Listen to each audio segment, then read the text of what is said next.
बिस्मिल्लाहिर्रहमानिर्रहीम सल्लल्लाहु ताला अला मुहम्मद व अला आलिहि व सहबिहि व बारिक वसल्लम। स्टूडेंट्स, हम लोगों ने इनकम टैक्स का जो न्यूमेरिकल है उसके फॉर्मेट के ऊपर बात करना स्टार्ट की है और जनाब हम लोग लास्ट लेक्चर में इनकम फ्रॉम अदर सोर्स उसके ऊपर बात कर चुके हैं। इनकम फ्रॉम अदर सोर्स के बाद हम जब तमाम इनकम्स को टोटल कर लेते हैं तो जनाब हमारे पास आ जाती है टोटल इनकम। अब टोटल इनकम के बाद हमारा सवाल जो है वो थोड़ा सा चेंज होना शुरू हो गया। अब वो टैक्सेबल है कि नहीं है वो वाली बात खत्म। अब जनाब ये वो इनकम है जो हमारी टोटल है। टोटल इनकम जब आ जाती है तो बेटा याद रखें कुछ चीजें ऐसी हैं जो हमने टोटल इनकम में से माइनस किया करनी है। और वो कौन सी चीजें हैं? तीन चीजें हैं वो टोटल जो हमने टोटल इनकम में से माइनस करनी है। उसके बाद जो जवाब आएगा उस पर टैक्स की कैलकुलेशन होगी। तो पेपर के अंदर जरूरी नहीं हो ये तीनों चीजें दे दे, हमें बहरहाल तीनों को ही पता होना जरूरी है। इन तीनों में से कोई एक चीज वो पेपर में दे सकता है। हम क्या करेंगे, अगर हमारे पास टोटल इनकम के बाद इन तीनों में से कुछ हुआ तो उसको माइनस करेंगे किस नाम से? अलाउएबल डिडक्शन के नाम से। इनकम में से जो चीजें माइनस होती हैं तो वो कौन कौन सी हैं? पहली है ज़कात पेड अंडर ज़कात एडिशन ऑर्डिनेंस। बाज़ औक़ात आपके सामने डोनेशन आ जाएगा तो डोनेशन को आपने ज़कात के साथ मिक्स नहीं करना। डोनेशन समथिंग एल्स और ज़कात जो है वो कुछ और है। तो जनाब हमने अगर ज़कात पे की हुई ज़कात और उशर ऑर्डिनेंस के तहत तो उसको हमने टोटल इनकम में से माइनस करना है। या फिर हमने क्या माइनस करना है? और हमने payment to worker welfare fund. हमने अगर कुछ पेमेंट किया वर्कर वेलफेयर फंड में, ये भी वो क्वेश्चन में बताएगा कि किया कि नहीं। अगर आपके सामने आ जाए कि payment to worker welfare fund तो आप उसको अपनी टोटल इनकम में से माइनस करेंगे। या इसका दूसरा नाम यूं हो सकता है वर्कर पार्टिसिपेशन फंड। तो वर्कर पार्टिसिपेशन फंड आ जाए तो वो भी जो है वो हम इसमें टोटल इनकम में से माइनस करेंगे। और तीसरी चीज क्या माइनस करेंगे टोटल इनकम में से? Tuition fee paid for children education.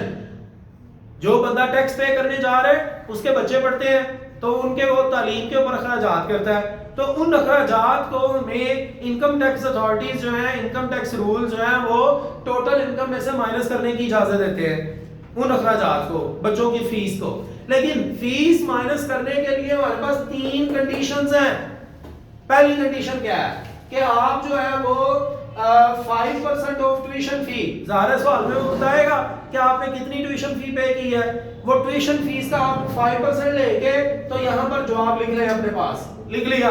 उसके बाद आप 25% ले टैक्सेबल इनकम का, इसकी बात कर रहा है कि आप इस इनकम का 25% ले, आप उसको भी लिख रहे हैं। दो जवाब आपके पास आ गए। या फिर हम क्या करेंगे 60,000 multiply by number of children. अगर वो सवाल में बताए कि आपके 3 बच्चे हैं तो आप 3 बच्चों को मल्टीप्लाई किससे कर लें? 60,000 से। तो 60,000 से मल्टीप्लाई करके तो जो जवाब आए आप वो जवाब लिखें। अब आपके पास देखिए टोटल कितने जवाब हैं? 3। हम चेक करेंगे इन तीनों में से छोटा कौन सा है, whichever is less। तीनों में से जो छोटा आंसर होगा उसको हम अपने पास टोटल इनकम में से माइनस करेंगे।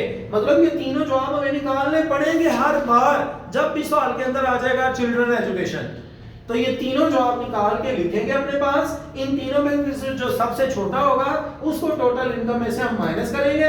तो जब टोटल इनकम में से ये अलाउएबल डिडक्शन माइनस हो जाएंगी तो हमारे पास जो जवाब आया करेगा उसको हम बोलेंगे taxable income excluding share from AOP. और इससे ऊपर ये जरा बात सुन लें, ये इसमें लिखा है नोट। नोट क्या है? चिल्ड्रन एजुकेशन की डिडक्शन उस बंदे को माइनस करना अलाउ है जिसकी सालाना आमदनी 15 लाख रुपए से कम हो। अगर कोई बंदा 20 लाख रुपए कमाता है सालाना और वो कहता है कि मैं अपनी टोटल इनकम में से अपने बच्चों की फीस के ऊपर किया गया खर्चा माइनस करना चाहता हूं तो उसको इजाजत नहीं है। चिल्ड्रन एजुकेशन के पैसे टोटल इनकम में से माइनस करने की उस बंदे को इजाजत है जिसकी टोटल आमदनी साल की 15 लाख रुपए से कम हो। वो बंदा जो है वो इस तीसरे वाले पॉइंट का फायदा ले सकता है। ठीक है जी। तो आगे बढ़ चल रहे हैं। जब हमने इस टोटल इनकम में से ये सब माइनस किया अब हमें मिल चुकी है total income excluding share from AOP. Excluding share from AOP उस वक्त लिखना है जब उसने सवाल में शेयर फ्रॉम एओपी बी दिया हो। अच्छा सर, अगर शेयर फ्रॉम एओपी ना दिया हो, एसोसिएशन ऑफ पर्सन, अगर शेयर फ्रॉम एओपी ना दिया हो, फिर हम क्या लिखेंगे? फिर हम लिखेंगे एक्चुअल टैक्सेबल इनकम। ठीक है जी। तो जब आपके पास ये सारी चीजें माइनस हो जाएगी तो हमारे पास आएगी एक्चुअल टैक्सेबल इनकम। और अगर शेयर फ्रॉम एओपी दिया हुआ है फिर आप एक्चुअल टैक्सेबल इनकम ना लिखें, फिर आप क्या लिखें? Taxable income excluding share from AOP. ये वो वाली इनकम है जिसमें अभी शेयर फ्रॉम एओपी शामिल है। और अगर सवाल में दिया हुआ है शेयर फ्रॉम एओपी तो फिर आप उसको क्या कर दें? ऐड कर दें। आप ऐड करेंगे शेयर फ्रॉम एओपी इसके अंदर, तो टोटल करके ये जो जवाब आएगा इसको हम बोलेंगे taxable income including share from AOP. अब इसके ऊपर टैक्स की कैलकुलेशन होगी। अगर शेयर फ्रॉम एओपी सवाल में नहीं है तो फिर सारी हमारी कैलकुलेशन टैक्स की इस अमाउंट के ऊपर होगी। लेकिन अगर शेयर फ्रॉम एओपी है तो शेयर फ्रॉम एओपी ऐड करके जो जवाब आएगा उसके ऊपर हमारी टैक्स की कैलकुलेशन होगी। अब सुने जरा, अगर तो शेयर फ्रॉम एओपी सवाल में नहीं है फिर तो बड़ी सादी सी बात है, हमने चेक कर लेना हमारी आमदनी कितनी है, उस हिसाब से हम टैक्स लगा देंगे। हमने कितना टैक्स लगाना है उसके लिए उसने हमें शेड्यूल 1 के अंदर सारे जो है वो रेट्स दिए होते हैं, और रेट्स वो आपको पेपर के अंदर भी देगा, परेशान होने की जरूरत नहीं होगी। पेपर के अंदर भी वो आपको 4-5 रेट जो है ना वो दे देता है कि जनाब आपने इन रेट्स को यूज करना है, तो वो आपकी बुक के अंदर भी मौजूद होते हैं। तो जनाब वो रेट हमारे पास है 6 लाख रुपए तक अगर आपकी इनकम है तो कोई टैक्स नहीं लगेगा, और अगर 6 लाख रुपए से आपकी इनकम ज्यादा है और 12 लाख रुपए तक है तो उस सूरत में आपकी 6 लाख से ऊपर जितनी इनकम होगी 12 लाख रुपए तक उसके ऊपर जो है वो हम 2.5% टैक्स कैलकुलेट करेंगे। ठीक है जी। तो 2.5% टैक्स कैलकुलेट करेंगे। इसके बाद मजीद उसने रेट भी दिए होते हैं। बहरहाल मैं आपको वो रेट क्यों बताना चाह रहा था, अगर उसने शेयर फ्रॉम एओपी नहीं दिया तो ये जो आपका जवाब आ चुका हुआ है जिसको हमने एक्चुअल टैक्सेबल इनकम बी का है, इसके ऊपर हम टैक्स की कैलकुलेशन कर लेंगे।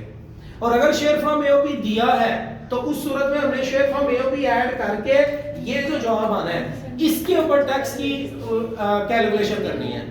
हमने इसके ऊपर टैक्स की कैलकुलेशन करके अपने पास टैक्स लिख भी लेना है। सर टैक्स की कैलकुलेशन मतलब कैलकुलेटर उठाना पड़ेगा? हाँ बिल्कुल, माइनर से कैलकुलेशन होगी। क्या यहाँ फर्ज करें जवाब आपका आ जाता है 10 लाख, तो 6 लाख से कितना ज्यादा है? 4 लाख। तो 4 लाख रुपए के ऊपर multiply by 2 divided by 2.5 divided by 100 करें, वो जो जवाब आएगा वो आपका टैक्स होगा।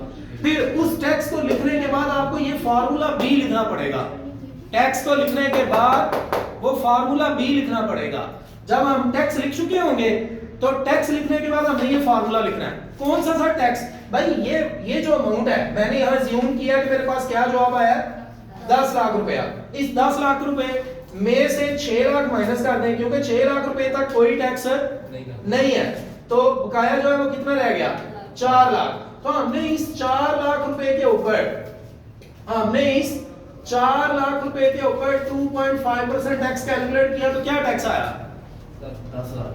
10,000 जी, 10,000 हमारा टैक्स आया। ये टैक्स लिखने के बाद हम ये फार्मूला लगाएंगे। ये फार्मूला कब लगाएंगे? जब सवाल में शेयर फ्रॉम एओपी को ऐड हमने किया होगा। अगर शेयर फ्रॉम एओपी नहीं है तो ये हमारा टैक्स है, और अगर शेयर फ्रॉम एओपी है तो टैक्स लिखने के बाद ये फार्मूला हम दोबारा से लगाएंगे टैक्स के नीचे। तो फार्मूला लगाएंगे, फार्मूला क्या है?